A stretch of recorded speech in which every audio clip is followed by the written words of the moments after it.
best snack of the year. Did you know that the NFL, this is the most popular snack by NFL teams. An NFL team consumes over 80,000 of these a season. The average team consumes over 4,000 of these a week.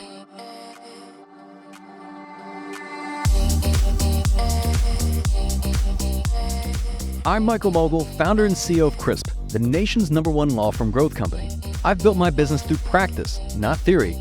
Crisp started with just $500 to my name and has grown to over 8 figures in revenue over the last few years, earning a spot on the Inc. 500 list of the fastest growing private companies in America. Our approach has been to take everything we've learned about generating massive growth within our own organization and help the country's most ambitious and committed law firm owners do the same for theirs.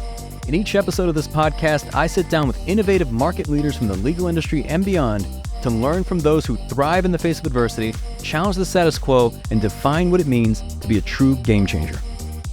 This is Jessica, head of coaching strategy at Crisp, and we're doing something different today. Michael gets asked constantly, what are you reading? What apps do you use? What's actually worth the money? So we're answering all of it. From the books that changed his thinking to the tech that's running his life, these are Michael's favorite things of 2025. So this is my app of the year. And I guarantee you that if you're listening, you've never heard of this app. You can see like all this data around your breath work that is very, very insightful. You can kind of get like advanced. And so it's nice. So this has become, I think, the most used app on my phone. That's coming up on the Game Changing Attorney podcast.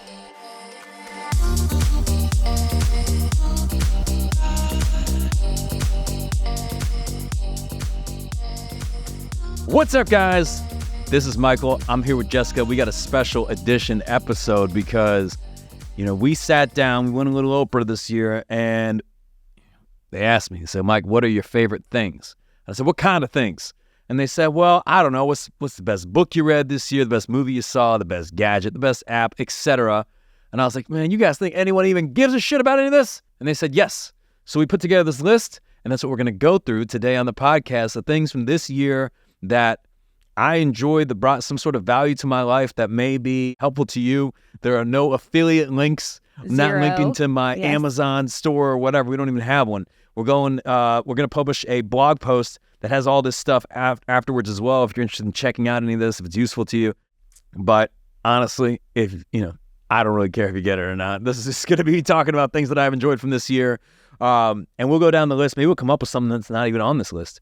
So let's kick it off, Jessica. Let's see. I got this list in front of me. The first thing they asked me was like favorite business book. And I will say, in terms of business books, I felt, to a large extent, I feel like I've read all of them. And I would be constant, just over the last, almost 15 years, every time we go anywhere, whether we're in town, whether we're on vacation, anywhere, I'm always reading some sort of business book. And you get through all of them. And I'm saying this kind of like hyperbole. Correct. You kind of get all right, I feel like I've heard and read the same thing over and over again of just hire A players. Okay, right? Build a great culture. Build a great culture. Right? It's like you hear this stuff, it sounds good, right? And it's just, just follow these best practices and you're going to build a great organization. And when we were starting out, I was like, that's right. If we just follow these best practices, right, we're going to build a great organization. And then 5 minutes into the day, on any day, it's the plan doesn't go as planned, right? Like you may do some quarterly offsite, you come back and you have a plan for the year, and then it always happens, something happens that's unexpected, and you have to navigate that, and that usually happens numerous times throughout the year. So that's just the nature of business. And there's this one business book that I've reread multiple times that is my favorite business book of all time that I reread again this year. It is by Ben Horowitz. It's called The Hard Thing About Hard Things. And it focuses on exactly what we're talking about in the sense that sometimes there's not a best practice for every type of situation that you'll encounter because you're dealing with human beings, you're dealing with people, and there's a lot of variability and uncertainty that comes with that. Ben Horowitz, now Andreessen Horowitz, it just does a phenomenal job. Not only is it an incredibly entertaining book, it's filled with a lot of great lessons and insights. And reading it this year, there was lessons I took away from it that were very different from when I read it 5, 6, 7 years ago.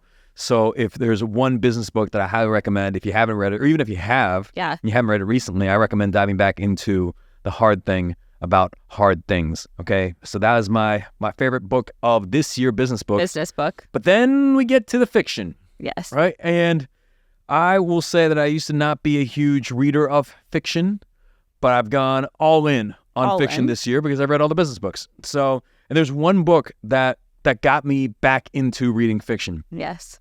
And that is this book, Project Hail Mary. Now, I had seen some things like an Audible, or like it was recommended to me, and I was like, nah, I'm good, right? Because I was listening to a bunch of business books. And then one day I was like, you know what? This looks pretty good. It's from the guy who wrote The Martian, right? Which is a movie that I enjoyed. I never read the book. And I bought the book, so like the actual book, not the audio book. And I'm sitting there, like, open this thing up, and I start reading it, and I can't put it down, right? Like, I'm reading this thing nonstop. I'm hauling this big ass book around the house with me. Like when the kids sit down, they're like eating dinner, I'm sitting there reading it. At night, I got a little night light. So after you went to sleep, I'm still reading it.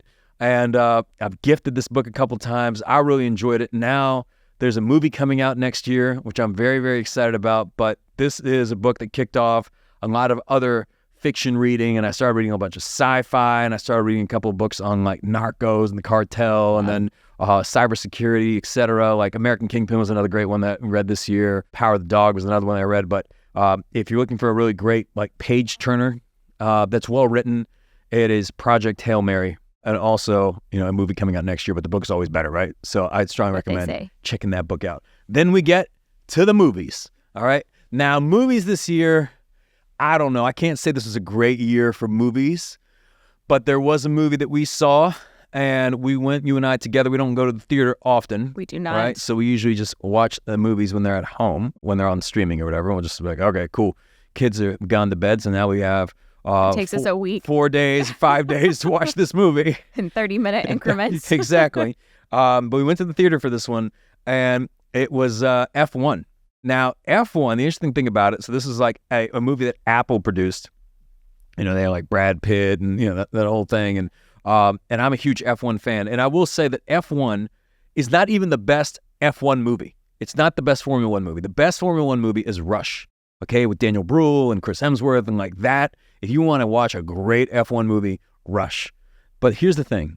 Sometimes, if you've had a long week, you go to the movies, you just want to have a good time. Yeah. And F1 is a good time. It's from the same director that did Top Gun Maverick.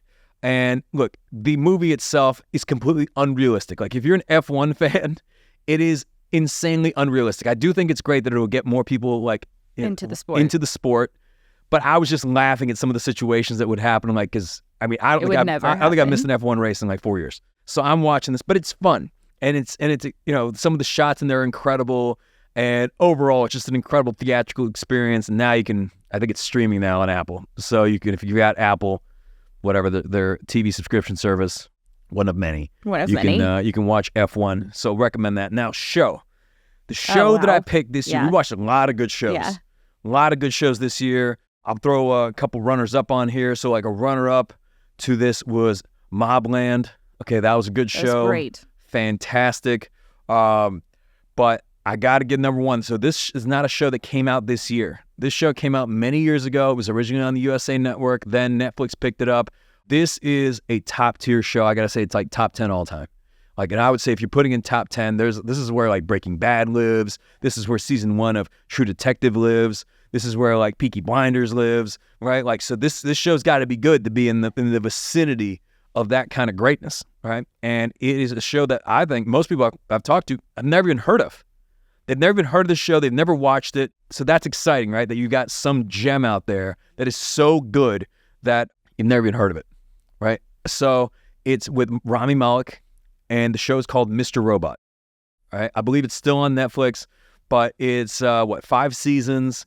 The way I would describe it is it's kind of a cross between like Dexter and some like cybersecurity like thriller. Yeah, but then there's like some Inception. Yeah. It very well written. Yeah. Very well acted. Phenomenal show.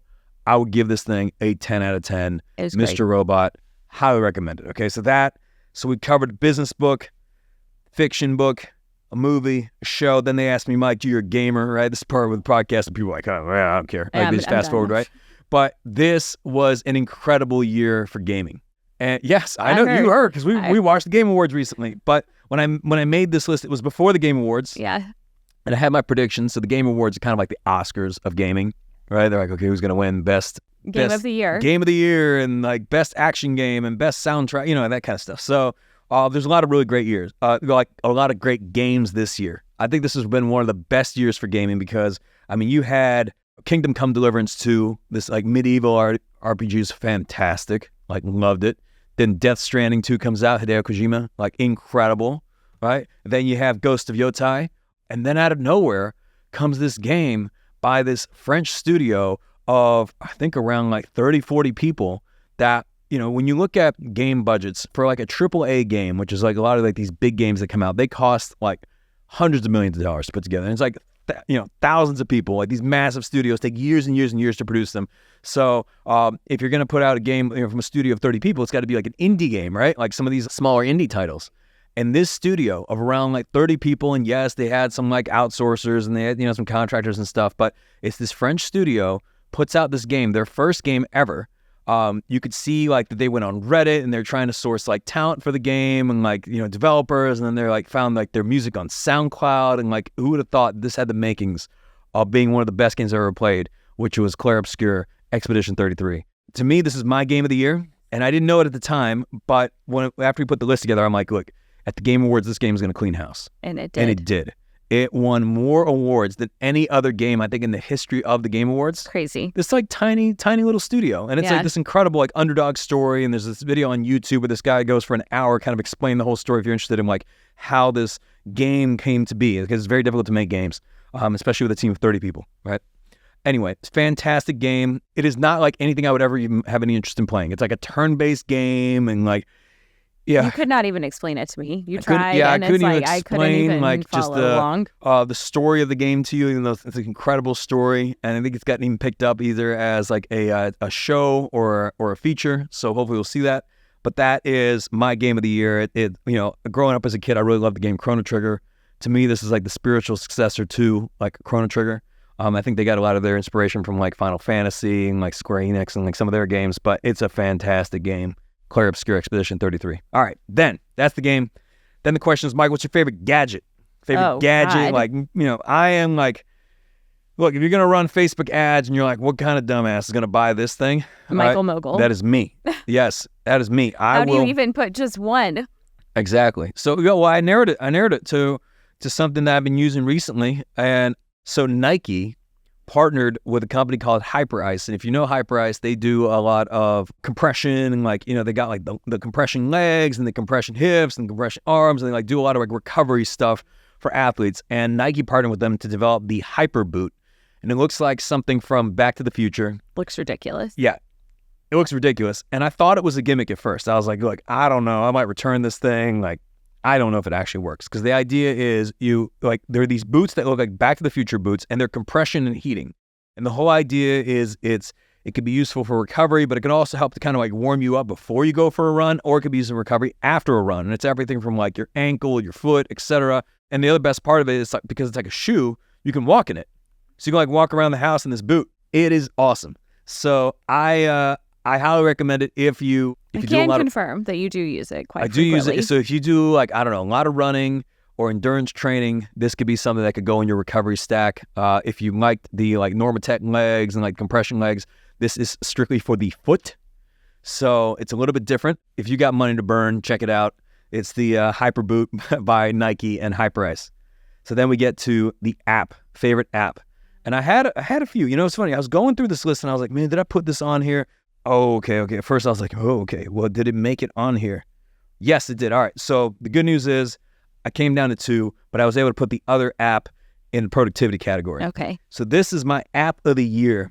And I guarantee you that if you're listening, you've never heard of this app. And I love it. So one of the habits that I picked up this year was Breathwork.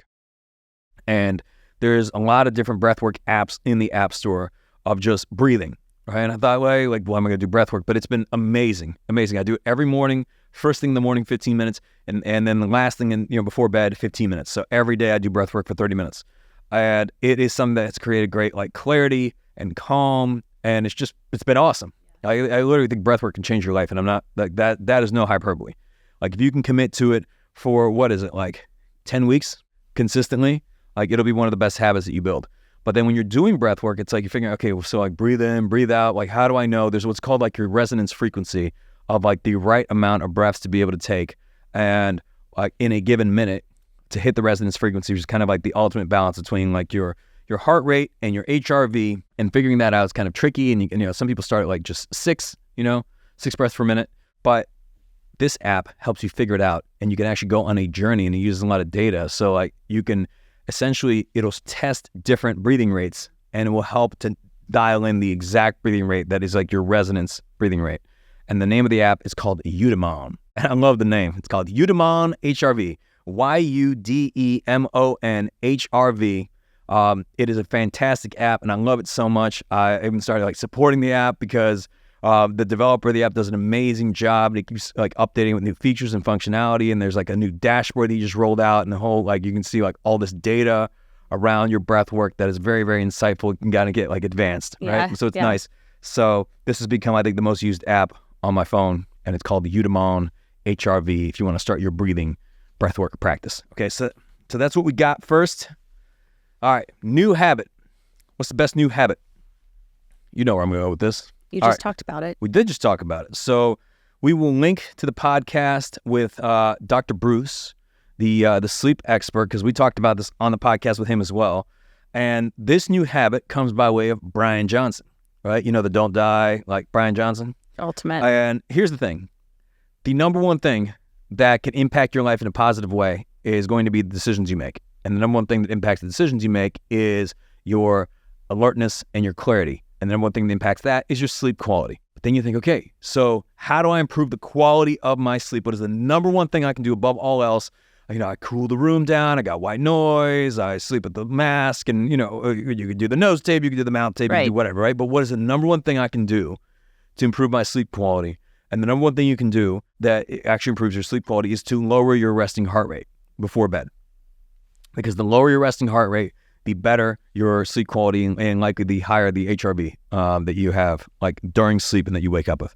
So, and HRV is a good indicator of like recovery. So what do you do to lower resting heart rate? The biggest thing that can impact that is the last meal that you ate and the time from the last meal like that you had to the time you go to bed. And if you can basically create a gap of at least 4 hours from your last meal to the time at which you go to bed. So if you go to bed at 10 o'clock, your last meal is going to be at 6 o'clock. If you go to bed at 9 o'clock, your last meal is going to be at 5 o'clock. Last meal, right? 4 hours. Yes. Right? Brian Johnson stops eating at 11 a.m. Okay, that's a different level. I have to try that. It's a different level. But for me, making my last meal every single day, 5 p.m. has probably been the single best habit when it comes to improving sleep quality, which if you improve sleep quality, you create greater, outcomes for you, every day forward. So like you wake up more better rested, you're more energized, you can make better decisions, you're more productive, but greater decisions lead to greater outcomes, better life. Yeah. And just to even put a little emphasis on that, Michael does not eat basically once he leaves the office. Like we bring lunch and dinner here. So you get home, there's no more. I know. I was looking at it. I got approximately hour and 15 minutes left of meals today. Start loading. But you'll feel better. All right, so then we get to the supplement. What's the best supplement? People love supplements. It's, I can give you a huge list of supplements. If I said best all time, like if you had to pick one, creatine. Creatine, everyone takes some creatine, right? It's good for the brain. It is good for longevity, etc. But that's not my favorite supplement of the year, right? Because creatine is just like, look, and if I'd say runner up, right? Creatine. And if you had to pick one, like what's the name? Like the Create gummies? Like those sour peach gummies. Oh, those are good. Those are good. Yeah. All right, but pick this year, so it goes to a sleep stack. Like what can you take before bed? So I don't like anything habit forming. I don't like any melatonin. I don't want to take any of that stuff, right? No. Right? So I came up with this whole concoction. I had everything from like magnesium L-threonate, and I had L-theanine, and ashwagandha, and I had like glycine, apigenin, and glycine, and saffron, and I bought all pill form, and I researched it exactly how, this is an amazing sleep stack, and I take out the pills every single day, and like, I'd be taking like a handful. It'd be like 12, 13 pills, yes. And like it was ChatGPT optimized. It was working for me great. Like, and it still works, and it's amazing. Yes. And then AG1 comes out with AGZ, which is like their sleep powder, and it's like 95% of those same exact ingredients, probably even better quality. And this is not necessarily like, look, we have no sponsorships or anything like that. We do know the CEO of that company, and it's a great company. But as soon as that came out, I switched from my sleep stack to AGZ, which is kind of nice because it comes in like chocolate or chocolate mint, and you can have yourself a nice little hot chocolate before you go to bed. And it's got great ingredients, so check it out if you're interested. All right, that's all I'll say with that. Song. There was a couple songs, right? A lot of great songs. So there's like the Summit playlist where I put some of my favorites. And then I looked at what was my most listened to track of the year. And it was actually a song from the F1 soundtrack. And this isn't to say like, hey man, this is like the best song you'll ever listen to. This is just the song that I listen to. I think I know. We would do this one during the Murph. Is this the song? Oh, yeah. Yeah. Oh, yeah. Yeah, so the name of the song is called Don't Let Me Drown. And it's from Burna Boy. It was in the F1. In the movie, it's like where they've got like the training montage and like kind of the sequence, and they're like going through all the races, and I'm like, this is like the the Rocky song of that movie. I like that as well. And then there's To the Wilder from Death Stranding. Totally different vibe, totally different song. That's a great song as well. But those two are probably my top 2 tracks from the year. So that's for song. And then we get to workout. Somebody asked the question like, what's your favorite workout? I'm like, I don't know, man. But I'll tell you, the one that I've done the most this year has been the Murph. I did not even know that was the next question. That was. When I said that. You could, what's funny? It's all because of you, Jessica, because we did a Memorial Day. So there's like these hero WODs, like if you're in the CrossFit community, or even if you're not, like workout of the day WOD. And some of the hero ones. So this one it's called the Murph. It's based on something that like Mike Murphy used to do from the SEAL teams. And the idea is that you would do a mile run, 100 pull-ups, 200 push-ups, 300 squats, and then another mile run. So we did it on Memorial Day, and you're like, oh, let's do it next weekend. And then we kept doing it every single Sunday. I mean, the words came out of my mouth, and then I was like, now we have to. And it's like calisthenics, right? So it's something that you don't really need any equipment. I mean, maybe like a pull-up bar. Yeah. Right? That's it. But the rest of it's body weight, and you hit a lot of like just great movements. And like I said, it's like pull-ups, push-ups, and squats, and then you get a run in there, and it's, overall, it's a great workout. And I will tell you, as hard as that is, so some people consider it a very hard workout. I mean, I consider it a hard workout. But anything, what I've learned is that if you do it every single week, you can get used to just about anything. Yes. You can get used to it. And let it be stated that Michael couldn't be at 100, 200, and 300. We do 110 pull-ups. You do 220 push-ups, and we do 330 squats. Yes. Yes, because we can't, Well, yeah, because everybody else will just do the normal one, right? So that's the workout. All right, next up we got, let's see, we're going to go through podcasts, best podcast, productivity tool, AI, social media account, and then we got documentary, we got gift, snack, guilty pleasure, drink. All right, so let me hit through these because listen. I know. You guys got to tell us if you find this stuff interesting. Like if you found this valuable in any way, like text me, let me know. Like 404-531-7691 if you enjoy this favorite thing list or if we should never, ever do it again. Also tell us that. Put it in the wood chipper, So, all right. Favorite podcast, you're not going to believe this. The Game Changing Attorney. I'm kidding. But if I had to pick one other than ours, I would say that there's a great podcast from the guys over at Andreessen Horowitz, and it's called A16Z. It's just, these guys are probably one of the more successful private equity firms in the history of private equity. Mark Andreessen, Ben Horowitz, who wrote The Hard Thing About Hard Things. Mark Andreessen was like one of the founders of Netscape, like the first internet browser. And now they run a very successful private equity firm, and they bring on incredible guests, and they've got a lot of really great insights on their podcast. It's a podcast that I enjoy, so check it out. Which brings us to a productivity tool. Yes. So this was actually another app in that it meaningfully improved my life. And the name of this app is called Opal, O-P-A-L. It's a great looking app. It actually won an Apple Design Award. Yep. And the whole idea is it's if you happen to be on your phone a lot and you want to get your screen time down and you want to be present for the moments that matter, this is an app you might want to consider. So there's a lot of apps out there that like can help you with screen time or block certain apps, but this one does it in a way where it's just super clean. And if you want to unlock, so basically I have all social media disabled and like all sorts of other stuff disabled, like anything that's like kind of like junk time during most hours. And then, if there's like, I kind of give myself, so like in the morning when I wake up and I'm kind of going through my routine, I have a bunch of apps like disabled, like even Slack, email, etc. Like I want to be like locked in. And I mean, I'll allow like the Whoop app, right? So if I'm like tracking activity or for, steps app or, something like that, or my heart rate monitor, but I want those to be the only apps that I can use on the phone, right? During that time, because I want to be present with what I'm doing. And then when I'm at the office, I want all the social media apps and all those disabled as well. If I give myself some time for social media, it's like after, but I have to make a choice. It's like, okay, well, when you come home, you get to read, or you can go on social media. Most of the time I now choose to read. Anyway, it brought my screen time down. I think I used to be at like something crazy, like 7 hours a day, 8 hours a day. And I'm down to like 2.5 hours a day. Yeah. Right? Of like screen time. This is counting everything. This is counting like messages. Yeah. Like this is counting phone calls, like everything. So it's well designed. It will make you better. And if you want to like unlock your phone or unblock those apps, then you got to solve math problems and stuff. And like, it got to a point, I'm kind of twisted, but like I started to enjoy the games on there where it was like, you have like this memory game. It makes you jump through some hoops if you want to give yourself like a 5-minute break where it unlocks certain apps. So you have to either like do this math battle or something. And I'm like, oh yeah, this is fun. I said, I'll also do the math battle, and I don't even want to disable the apps. Like I'll just get to the end, I'll win the math battle, and I'm like, no, keep everything blocked. Right? So it was just fun. Only you. Okay, now we move into my top AI or best AI. Okay, this one's pretty cool. So I use them all. All right, we use ChatGPT, we use Gemini, Grok, Anthropic, Claude, all right? All the different models. DeepSeek, right? I don't know if anyone's still using DeepSeek, but, it's impressive what those guys did.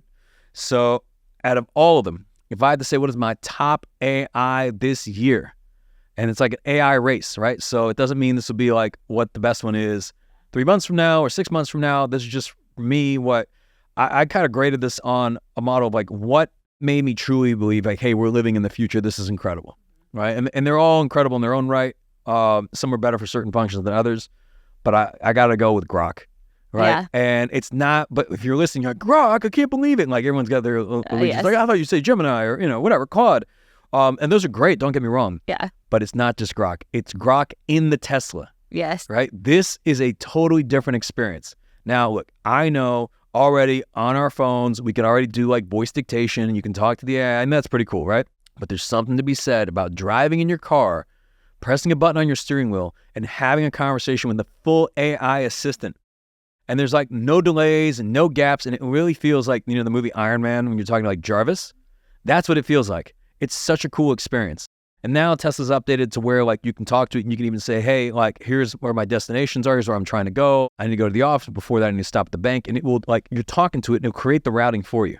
It's awesome. So it's just, I think the fluidity of it in that type of function is what makes it really cool. Yeah. So it's like, if you remember your first time you had your first experience with DoorDash, you're like, wow, like I ordered something and then it came to my house immediately. It was amazing, right? Or Amazon, when you order like Prime and it was like 1 hour delivery. You're like, that's incredible. Right.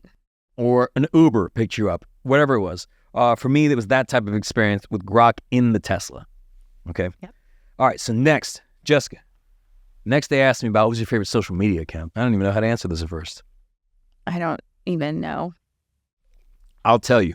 And when it hit me, there's times where I feel like a lot of times the wrong people get famous because they get famous for doing something that is just not a net positive on society. It's just like, like, I'm glad you got attention. Like you're not really glad, but it's just like, it sucks that you got famous for that. And then every so often, rarely, the right people get famous, where they're like a good human being, or at least appear to be, and they're doing something and then they're winning and they become more popular because of that. And this is my favorite social media account of the year. It's this guy, I think he's on Instagram, but I followed him on TikTok, and his name is New York Turk. Oh. Airton. Yeah. Yes. So Airton is a cab driver who drives around New York and also is a foodie. So the idea is that on his breaks, he will go and try to get a table for one at like really nice food spots throughout New York City. And sometimes they'll be like Michelin star places. And when he started doing this, nobody knew who he was. Yeah, they'd seat him at the bar. Like table for one is like, it's much easier to get a seat than like a table for two. And he's coming in at like off-peak hours. And then he would do like these food reviews and he'd be like, let's dog this down, baby, right? And he'd score each thing that he ate in a very non-pretentious way. Everything, like every dish is like a score of 1 to 10, whether he liked it or not. And then he'd also kind of rate like there's quality of service and customer service and how they treated him. Now he has like blown up. Yes. And I think he actually went to one of the restaurants with one of the actors from Succession.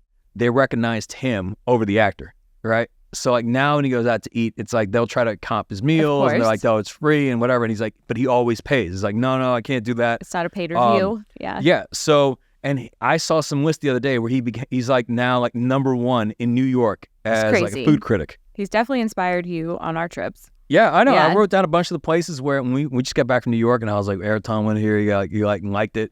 But you just see this guy who's like down to earth. He's not talking about, oh yeah, this citrus flavor or any of that. It's not that at all. He's just a guy who drives a cab, who comes in and says, do I like this or not? Like, do I enjoy this food or not? And he's like very kind and courteous. And anyway, it's just been awesome to see him take off. Yeah. So that was my top social media account of the year, New York Turk.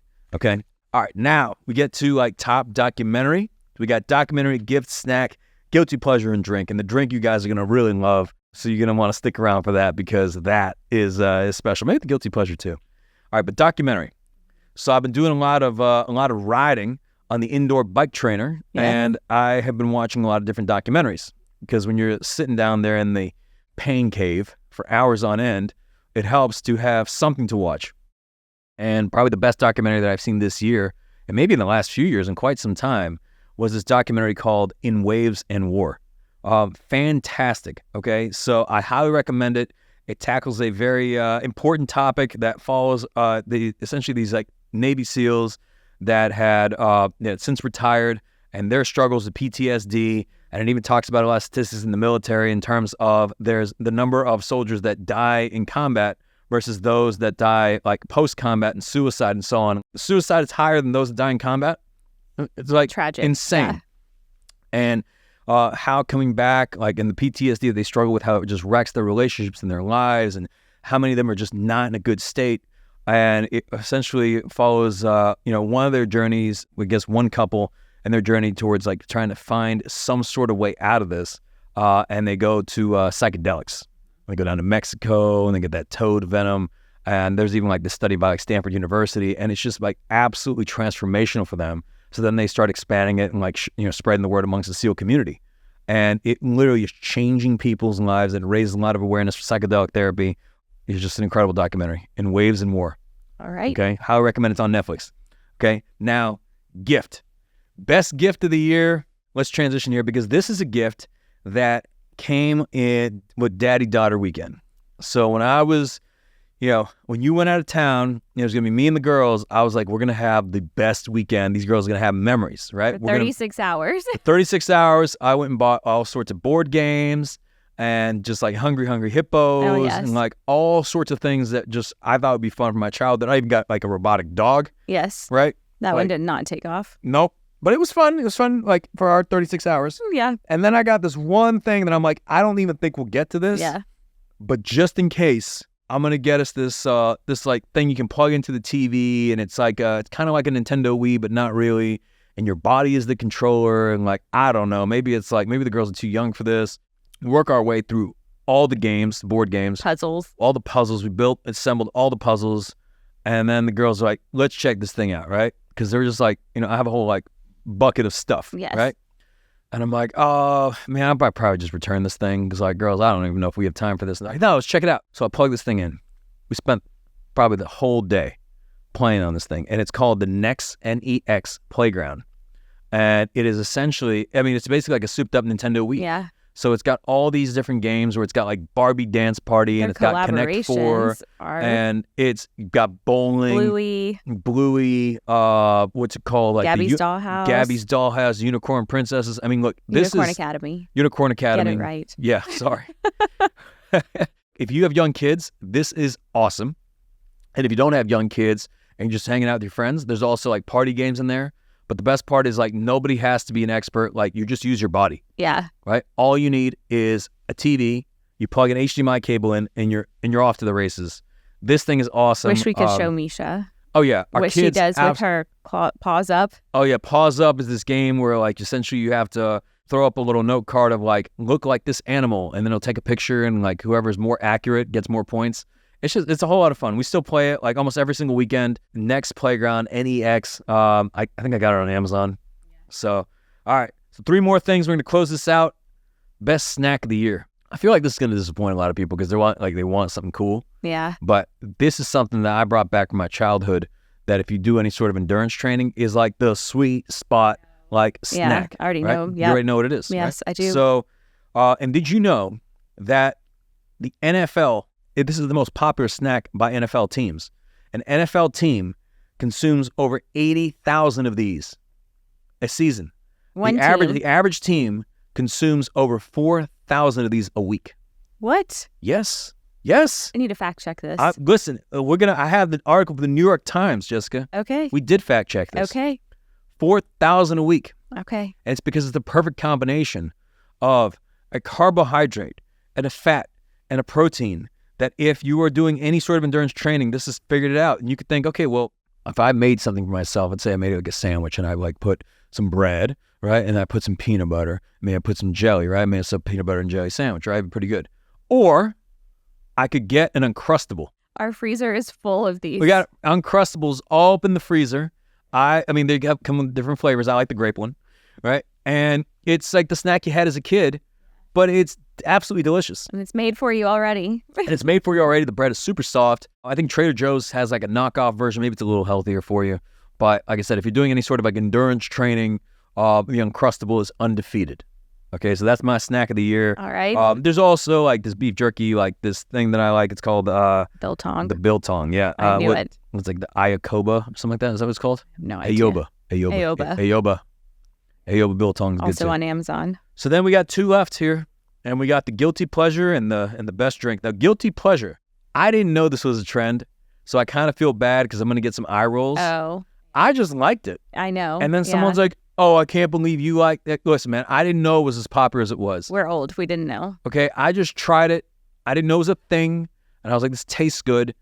And it's a type of chocolate. It's Dubai chocolate. Yes.